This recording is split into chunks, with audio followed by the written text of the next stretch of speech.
हे दयालु सुंदरी, मेरी कहानी बहुत ही आश्चर्यकारी है। इन दोनों शहजादों की दाहिनी आंखें परिस्थितिवश गईं, किंतु मेरी आंख मेरी ही मूर्खता और मेरे ही अपराध के कारण फूटी। मैं इसका विस्तृत वर्णन करता हूं। मेरा नाम अजब है और मैं महाऐश्वर्यशाली बादशाह किसब का बेटा हूं।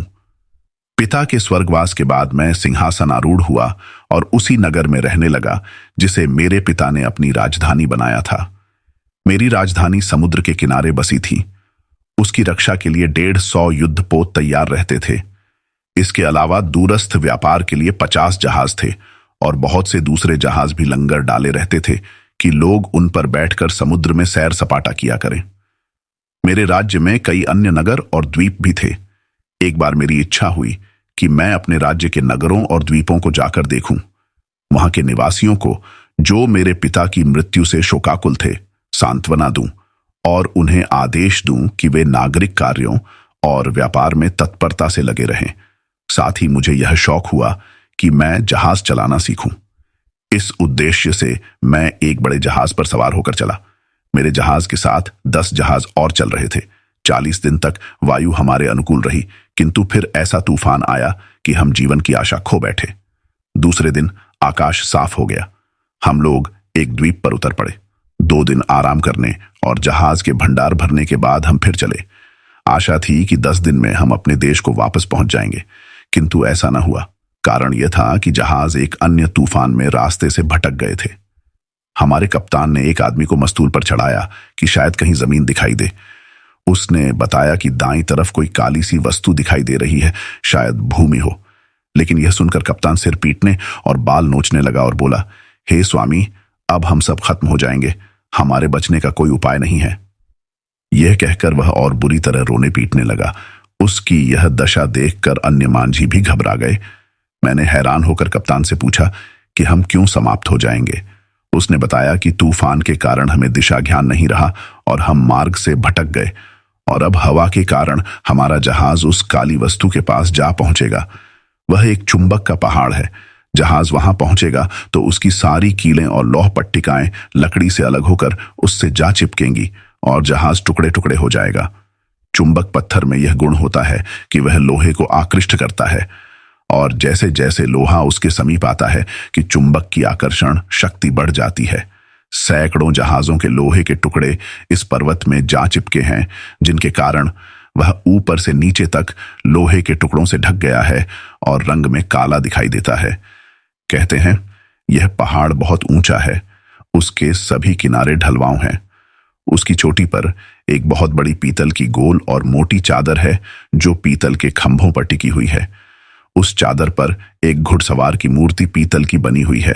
सवार की छाती पर एक शीशे की तख्ती लगी है जिस पर कुछ जादू के अक्षर खुदे हैं। कहते हैं कि पहाड़ की आकर्षण शक्ति का कारण वही मूर्ति है। यह कहकर कप्तान फिर रोने पीटने लगा और उसके साथ जहाज के दूसरे मांझी भी रोने चिल्लाने लगे। मुझे भी लगने लगा कि मेरी उम्र अब खत्म होने को है और मेरी मौत मुझे खींच कर यहां लाई है। सभी लोग इस चिंता में पड़े कि कैसे अपने प्राणों की रक्षा करें। वह लोग यह भी कहने लगे कि जो कोई हमारे प्राण बचाए, हम सदा के लिए उसके गुलाम हो जाएंगे। सब ने कोई न कोई उपाय सोच लिया। सुबह को हमारा जहाज उस काले पहाड़ के सामने जा पहुंचा। उसे देखकर सबके छक्के छूट गए और जो उपाय लोगों ने बचाव के लिए सोचे थे सब भूल गए, और जहाज में ऐसा करुण क्रंदन होने लगा जिसका ठिकाना न था। दोपहर को वही हुआ जो अनुभवी कप्तान ने कहा था, यानी पहाड़ ने जहाजों को इतनी जोर से खींचा कि उनकी कीलें और लोहे की दूसरी चीजें उड़ उड़कर पहाड़ से चिपकने लगीं। जहाजों के टूटने से महाभयानक शब्द होने लगा और कुछ ही क्षणों में 11 जहाज सागर तल में समा गए। उन जहाजों की किसी वस्तु और किसी मनुष्य का पता न लगा। एक मैं ही भगवान की दया से जीता रहा। संयोग से एक जहाज का टुकड़ा मेरे हाथ आ गया और मैं उसी के सहारे तैरने लगा। कुछ ही देर में मैं किनारे पर पहाड़ के नीचे पहुंचा। मैं पहाड़ पर चढ़कर सुरक्षित होना चाहता था, लेकिन वह ऐसी खड़ी ढलान का पहाड़ था कि कहीं ऊपर जाने की गुंजाइश ही नहीं मालूम होती थी। अचानक मुझे एक और नीचे से ऊपर जाते हुए मानव पद चिन्ह गहरे खुदे हुए दिखाई दिए, जिनसे ऊपर तक सीढ़ियां सी बन गई थीं। मैंने भगवान का नाम लेकर चढ़ना शुरू किया। चढ़ने की जगह बड़ी तंग थी और कहीं भी दूसरा मार्ग नहीं दिखाई देता था। साथ ही हवा इतने वेग से चल रही थी कि प्रति क्षण गिरने का भय था।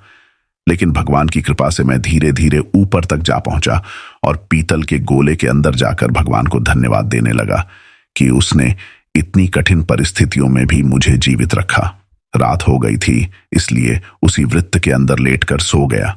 स्वप्न में देखा मुझसे एक बूढ़ा कह रहा है, ए अजब, जागने पर अपने पांवों के नीचे की भूमि खोदना, तुम्हें एक पीतल का धनुष और शीशे के 3 बाण मिलेंगे। वे तीनों तीर घोड़े पर सवार मूर्ति को मारना, इससे मूर्ति समुद्र में जा गिरेगी और घोड़ा तेरे पैरों के पास आ गिरेगा। तुम घोड़े को वहीं भूमि में गाड़ देना। इसके बाद समुद्र में तूफान आएगा और वह चढ़ने लगेगा, यहां तक कि तुम्हारे पास आ जाएगा और एक छोटी नाव से तुम एक अन्य समुद्र में पहुंच जाओगे और फिर अपने नगर को पहुंच जाओगे। लेकिन खबरदार, इस सारे समय में भगवान का नाम बिल्कुल नहीं लेना। इसके बाद मेरी आंख खुल गई। मैं अपने छुटकारे का उपाय जानकर अति प्रसन्न हुआ। बूढ़े के कहने के अनुसार धरती को खोदा तो उसमें से 3 बाण और धनुष निकले।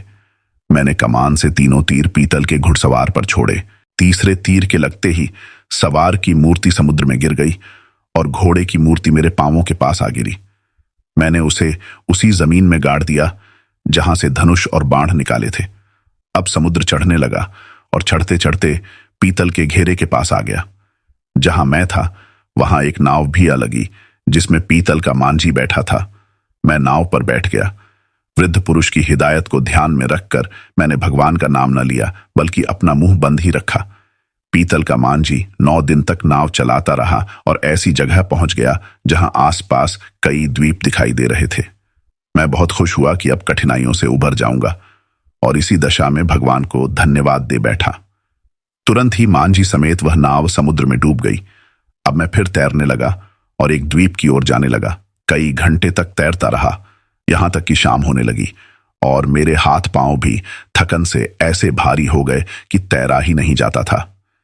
ऐसे ही में एक बड़ी भारी लहर आई और उसने मुझे तट पर ला फेंका। मैं दौड़कर आगे चला गया कि कहीं दूसरी लहर आकर मुझे वापस समुद्र में न खींच ले जाए। मैंने अपने कपड़े उतारकर निचोड़ा और हवा में हिलाकर सुखाए। फिर मैं इधर उधर घूमकर देखने लगा। कई फल वाले पेड़ दिखाई दिए, लेकिन वहां आदमी कोई नहीं दिखाई दिया। मैंने कई फल खाए और इस तरह अपनी भूख और थकान दूर की। इसके बाद मैंने अपनी चिंता छोड़ दी और सोचा कि जो भगवान करेगा ठीक ही होगा।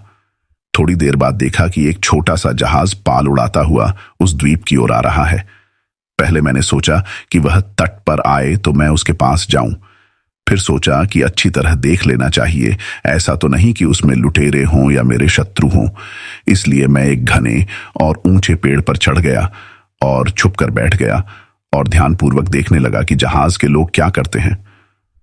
कुछ ही देर में जहाज किनारे पर रुका और उसमें से बहुत से आदमी फावड़े और दूसरे औजार लेकर निकले। फिर वे कुछ दूर जाकर भूमि खोदने लगे। खोदते खोदते वे एक दरवाजे तक पहुंच गए।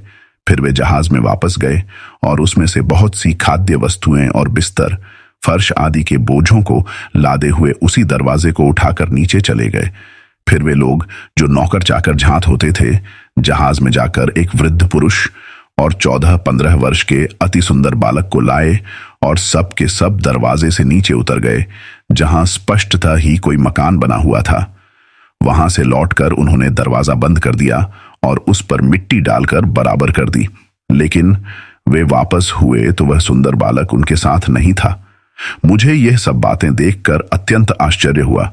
मैं कुछ देर और देखता रहा। वह जहाज फिर चल पड़ा और जब मैंने देखा कि वहां कोई नहीं है तो पेड़ से उतरकर उस स्थान पर गया जहां पर उन्होंने भूमि खोदी थी। मैंने वहां की मिट्टी हटाई तो देखा कि एक बड़ा चौकोर पत्थर रखा है। उसे उठाया तो दिखाई दिया कि नीचे तक सीढ़ियां आ गई हैं। मैं उतरकर नीचे गया तो देखा कि बहुत बड़ा मकान है जहां हर तरफ कालीन बिछे हैं। दालान में कालीन पर सुंदर गद्दे पड़े हैं जिन पर सुनहरे गिलाफ चढ़े हैं। वहां पर बालक बैठा था। वह एक हल्का सा पंखा झल रहा था। उसके पास 2 बड़ी मोमबत्तियां जल रही थीं। कई गुलदस्ते और खाने पीने की बहुत सी चीजें उसके पास रखी थीं। मुझे वहां देखकर वह बालक घबरा गया। मैंने उसे तसल्ली देते हुए कहा कि तुम मुझसे डरो नहीं। तुम तो राजकुमारों जैसे लगते हो। मैं तुम्हारे जैसे बच्चों को किसी प्रकार की हानि नहीं पहुंचाना चाहता। मुझे यह देखकर दुख हुआ कि तुम्हारे साथी तुम्हें जीते जी ही इस कब्र में गाड़ गए हैं। खैर, अब तुम चिंता न करो, मैं तुम्हें इस कब्र से निकाल दूंगा। लेकिन पहले तुम अपना किस्सा तो बताओ कि वे लोग तुम्हें यहां क्यों गाड़ गए हैं। देखो, सब कुछ निडर होकर सच सच बताना, कुछ छुपाना नहीं। यह तो मैं देख चुका हूं कि उन सब लोगों ने मिलकर तुम्हें यहां दफन किया है और शायद तुम यहां पर जबरदस्ती लाए गए हो। लेकिन मैं यह जानना चाहता हूं कि उन लोगों ने ऐसा क्यों किया। मेरी बातों से लड़के को तसल्ली हुई। उसने मुझे अपने पास बैठने को कहा और जब मैं बैठ गया तो उसे अपना वृत्तांत आरंभ किया। हे महानुभाव, मेरी कहानी बड़ी आश्चर्यजनक है। आप उसे सुनकर स्तंभित रह जाएंगे। मेरा पिता एक जौहरी है। उसने अपनी लगन और बुद्धिमानी से बहुत साधन एकत्रित किया है। उसके सैकड़ों नौकर चाकर और बहुत सी कोठियां हैं। वह अपने जहाजों पर सवार होकर देश देश घूमता है। हर स्थान पर उसके गुमाश्ते हैं जो उसकी ओर से रत्नों का क्रय विक्रय करते हैं। इतना प्रचुर धन होने पर भी मेरे पिता के यहां बहुत दिनों तक कोई संतान नहीं हुई। एक रात उसने स्वप्न में देखा, कोई कह रहा है कि तुम्हारे यहां एक पुत्र होगा, किंतु उसकी आयु बहुत कम होगी। यह स्वप्न देखकर मेरे पिता को बड़ा दुख और चिंता व्याप्त हुई। उसके कुछ दिनों बाद मेरी माता ने मेरे पिता को बताया कि मुझे गर्भ रह गया है। उसके 9 महीने बाद मैं पैदा हुआ। मेरे जन्म पर सारे परिवार वालों और नातेदारों को अतीव प्रसन्नता हुई, किंतु मेरे पिता को अपना स्वप्न याद करके दुखी बना रहता था। अतः उसने ज्योतिषी लोगों से सलाह ली। उन्होंने कहा, इस बालक को 14वें वर्ष में मृत्यु का भय है। अगर उस समय बच गया तो फिर यह बहुत दिन जिएगा और इसकी आयु काफी लंबी होगी। उन्होंने कहा कि हमें ग्रहों से यह भी झात हुआ है कि अजब नाम का बादशाह एक पीतल के घुड़सवार को, जो एक चुंबक के पर्वत की चोटी पर मौजूद है, समुद्र में गिरा देगा। उसके 50 दिन के बाद अजब बादशाह इस लड़के को मार डालेगा। मेरा पिता तो पहले ही से स्वप्न देखकर दुखी था। अब ज्योतिषियों से यह सुनकर और भी चिंता में पड़ गया और रात दिन यह सोचता रहता कि इस लड़के की जान कैसे बचाई जाए। इसीलिए उसने यह तहखाने का मकान बनवाया। मुझे 14वां वर्ष लगा तो दूसरे ही दिन ज्योतिषियों ने आकर कहा कि 10 दिन हुए बादशाह अजब ने पीतल के घुड़सवार को समुद्र में गिरा दिया है। यह सोचकर मेरे पिता की चिंता और बढ़ी और वह घंटों तक सोचता रहा कि मेरे सर से ग्रह कैसे टले। अंततः उसने इस निर्जन द्वीप में पहले से बनाए हुए भूमिगत आवास में मुझे बंद करने का निश्चय किया। उसने सोचा कि बादशाह अजब जैसा शक्तिशाली इस निर्जन द्वीप में क्यों आएगा, और आएगा भी तो यह तहखाना कैसे पाएगा। इसलिए 40 दिन तक मुझे इस मकान में बंद कर दिया जाए, जिससे न मैं किसी को देखूं न कोई मुझे देखे। यही कारण है मेरे इस स्थान पर लाए जाने का। जब वह बालक अपनी बात कह चुका तो मैं मन ही मन ज्योतिषियों को त्रिकालदर्शी होने के दावे पर हंसने लगा। मैं सोचने लगा, ऐसे प्यारे निर्दोष बालक की मैं क्यों हत्या करने लगा। उसे दिलासा देने के ख्याल से मैंने उसे अपना नाम तो न बताया, किंतु उससे कहा, तुम्हें अब डरने की बिल्कुल आवश्यकता नहीं है। मैं तुम्हारी रक्षा के लिए यहां आ गया हूं। यह संयोग ही है कि तुम्हारा रक्षक मैं बना, क्योंकि आज ही तट के निकट मेरा जहाज डूबा और मैं अकेला उसमें से बचा और तैरता हुआ इस द्वीप पर आया, जहां पर मैंने तुम्हारा हाल देखा। तुम भगवान पर भरोसा रखो, किसी प्रकार की चिंता अपने मन में न लाओ। ज्योतिषियों की भविष्यवाणी कभी सच्ची नहीं होगी। मैं यहां रहकर 40 दिन तक तुम्हारी सेवा और रक्षा करूंगा और भगवान की दया से यह 40 दिन की अवधि भी कुशलतापूर्वक बीत जाएगी। जब तुम्हारा पिता तुम्हें लेने के लिए आएगा तो मैं भी तुम्हारे साथ तुम्हारे देश चला जाऊंगा और वहां से किसी जहाज पर अपने देश के लिए रवाना हो जाऊंगा। मैं आजीवन तुम्हारा उपकार न भूलूंगा। मैंने इस प्रकार उससे धैर्य देने वाली बहुत सी बातें की। मैंने ध्यान रखा कि भूल से भी मेरी जिह्वा पर मेरा या मेरे पिता का नाम न आए, क्योंकि इससे उस बालक के मन में अकारण भय उत्पन्न हो जाता। उसका जी बहलाने के लिए मैं तरह तरह की कहानियां और अन्य प्रकार के वृत्तांत सुनाता रहा। वह बालक अत्यंत कुशाग्र बुद्धि जान पड़ता था और इतने दिनों तक चुपचाप रहने के बाद मुझे उससे वार्तालाप करके बड़ी प्रसन्नता हो रही थी। रात हुई तो हम दोनों ने मिलकर भोजन किया। उसका पिता इतनी खाद्य सामग्री रख गया था कि 2 क्या 3 आदमियों तक को 40-41 दिन तक काफी होती। रात होने पर हम लोग भोजन करने के उपरांत सो गए। दूसरे दिन सुबह जागने पर मैं उसके हाथ मुंह धोने के लिए उसके पास जल ले गया। फिर हम लोगों ने स्वादिष्ट व्यंजनों का नाश्ता किया। दिन भर उसके साथ शतरंज और चौपड़ खेलकर उसका जी बहलाता रहा। रात को भोजन करके हम लोग फिर सो रहे। हम लोग इसी प्रकार दिन व्यतीत करने लगे और इसके कारण हम दोनों में एक दूसरे के प्रति स्नेह बहुत बढ़ गया। विशेषतः मुझे तो वह बालक प्राणों से भी प्यारा लगने लगा। मुझे विश्वास हो गया कि ज्योतिषियों का यह कथन सिर्फ बकवास था कि बालक अजब बादशाह के हाथ से मारा जाएगा, क्योंकि अजब बादशाह को यानी मुझे तो यह जान से प्यारा है। मैं इसकी हत्या क्यों करूंगा। इसी प्रकार 39 दिन तक हम दोनों हंसी खुशी उस घर में रहे। 40वें दिन वह सवेरे जागा तो बड़ा खुश था। कहने लगा, देखिए महोदय, आज 40वां दिन है। भगवान की दया से और आपके अनुग्रह से मैं सही सलामत हूं। मेरा पिता जब सुनेगा कि आपने इस अवधि में मेरी कितनी सेवा की है और मेरा कितना उपकार किया है, तो वह आपका अत्यंत कृतज्ञ होगा और आपको सुरक्षापूर्वक आपके देश में पहुंचा देगा। फिर उस लड़के ने मुझसे कहा कि मेरे लिए कुछ जल गर्म कर दीजिए ताकि मैं अच्छी तरह नहाकर नए कपड़े पहनूं, क्योंकि मेरा पिता आज मुझे लेने के लिए आएगा। मैंने पानी गर्म करके उसके नहाने धोने का प्रबंध कर दिया। नहाने के बाद वह बिस्तर में आ लिटा। मैंने उसे लिहाफ उड़ा दिया और वह कुछ देर के लिए सो गया। सोकर उठने पर उसने कहा कि महोदय, मेरा जी करता है कि खरबूजा खाऊं। आप एक खरबूजा और थोड़ी सी मिश्री मेरे लिए ले आइए। मैंने जाकर खरबूजों के ढेर में से एक अच्छा खरबूजा छांटा और उसे चीनी की तश्तरी में रखकर उसके पास लाया। फिर मैंने उससे पूछा कि इसे काटने के लिए छुरी चाहिए, छुरी कहाँ है। उसने कहा, मेरे सिरहाने की तरफ जो आला है उसमें छुरी रखी है। ताक ऊंचा था, मैं उस तक नहीं पहुंच सका, इसलिए मैंने उछलकर छुरी उठाना चाहा। फिर भी यह न हो सका, इसलिए मैं एक मोखे का सहारा लेकर ऊंचा हुआ और छुरी मेरे हाथ में आ गई। मैं चाहता था कि धीरे से उतर जाऊं, लेकिन संयोग से मेरा पांव फिसल गया और मैं संभल ही न सका। मैं उस जौहरी के बेटे के ऊपर ही गिरा और मेरे हाथ की छुरी उसके हृदय में घुस गई और वह तड़प कर वहीं ठंडा हो गया। मुझे अत्यंत शोक हुआ।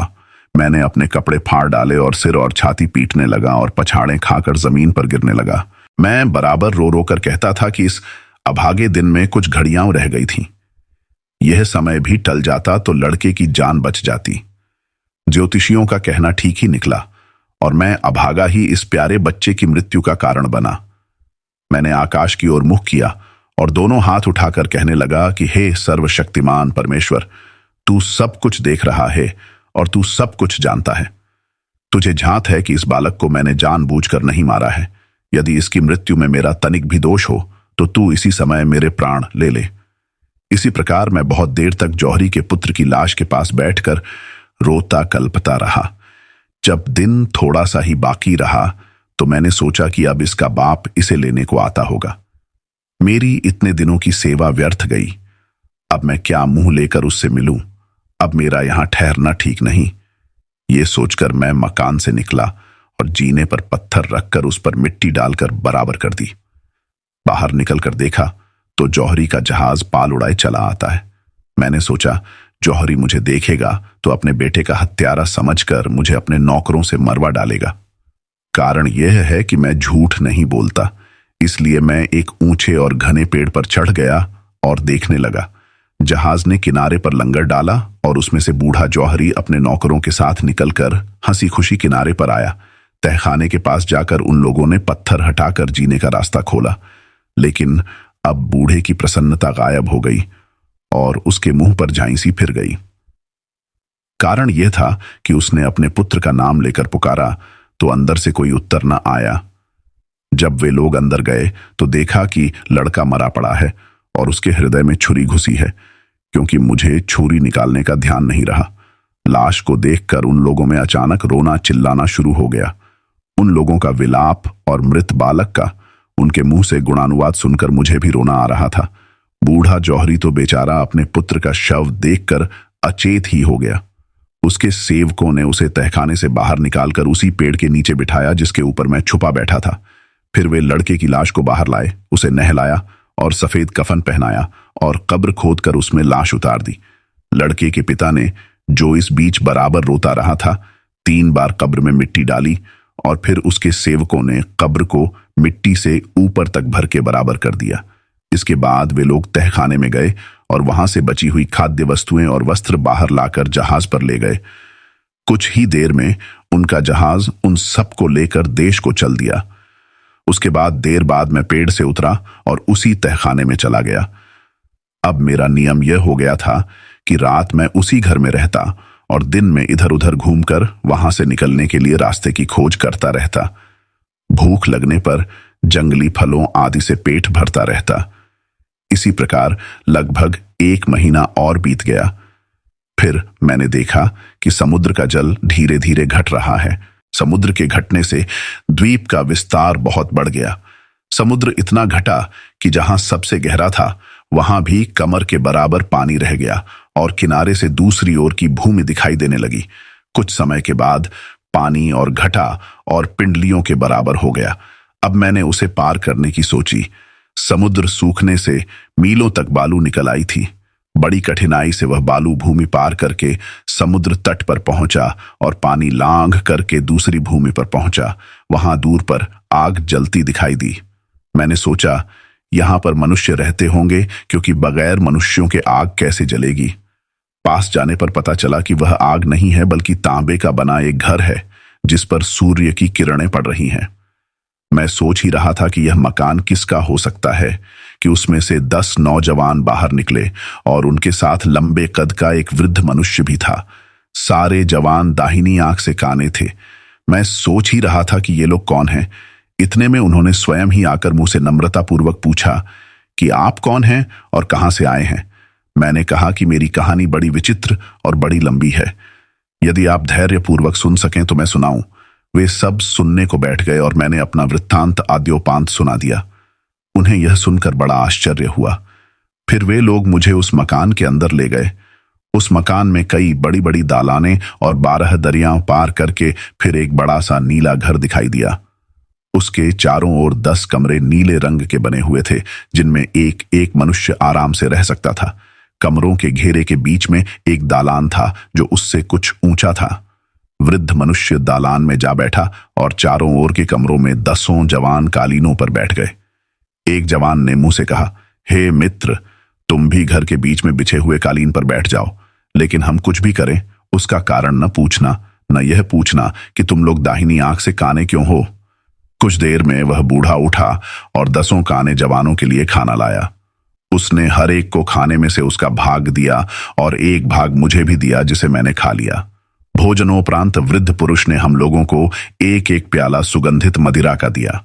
फिर उन लोगों ने मेरे वृत्तांत को, जो उन्हें अद्भुत और रोचक लगा था, दोबारा सुना। इसके बाद हम इधर उधर की बहुत सी बातें करते रहे। जब काफी रात बीत गई तो एक जवान ने बूढ़े से कहा कि हमारे सोने का समय हो गया है, अभी तुम हमारे दैनिक नियम की चीजें नहीं लाए। बूढ़ा एक कोठरी के अंदर जाकर वहां से 10 थाल नीले ढक्कनों से ढके हुए लाया और हर जवान के सामने उसने एक एक थाल रख दिया। ढक्कन खोलने पर हर थाल में राख और काली स्याही थी। उन्होंने राख और स्याही को मिलाकर अपने अपने चेहरे पर मल लिया, जिससे वे सब क्रूप ही नहीं, भयानक भी दिखाई देने लगे। फिर वे सब चिल्ला चिल्ला कर रोने लगे और मुंह और सीना पीट पीट कर कहने लगे कि हाय, हमने कैसी भयानक मूर्खता की है और उसका हमें कैसा कुफ्ल मिला है।